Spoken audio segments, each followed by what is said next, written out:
কুষ্টিয়ার দৌলতপুরে বিভিন্ন কর্মসূচির মধ্য দিয়ে মুক্তিযুদ্ধের অন্যতম সংগঠক জাসদের প্রতিষ্ঠাতা সভাপতি কাজী আরেফ আহমেদ সহ ৫ জাসদ নেতা হত্যার ২৬তম বার্ষিকী পালিত হয়েছে। বিস্তারিত থাকছে কুষ্টিয়ার প্রতিনিধি মোশাররফ হোসেনের রিপোর্টে।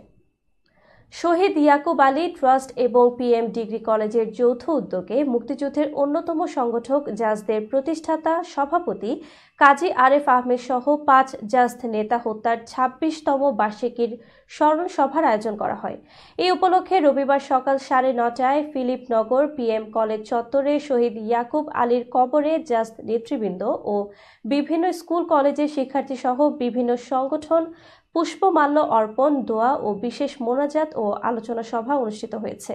ফিলিপনগর পিএম ডিগ্রি কলেজের ভারপ্রাপ্ত অধ্যক্ষ রেজাউর রহমান মাসুম সভাপতিত্বে স্মরণ সভায় প্রধান অতিথির বক্তব্য রাখেন শহীদ ইয়াকুব আলীর ছেলে ইউসুফ আলী রুশো। বিশেষ অতিথির বক্তব্য রাখেন নূর মোহাম্মদ, সাবেক চেয়ারম্যান ফিলিপনগর ইউপিও সিরাজুল হক, সাবেক চেয়ারম্যান ফিলিপনগর ইউপিও সদস্য, উপজেলা বিএনপি আহ্বায়ক কমিটি, দৌলতপুর জাসদের সাংগঠনিক সম্পাদক সাইদুর রহমান সহ অন্যান্য নেতৃবৃন্দ ও স্থানীয় সুধীজন।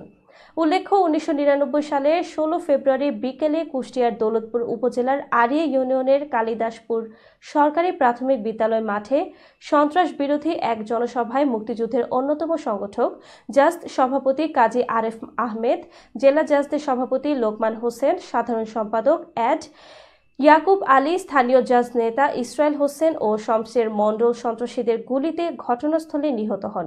হত্যাকাণ্ডের ঘটনায় সে সময় দেশ জুড়ে ব্যাপক তোলপাড় ও আলোড়ন সৃষ্টি হয়।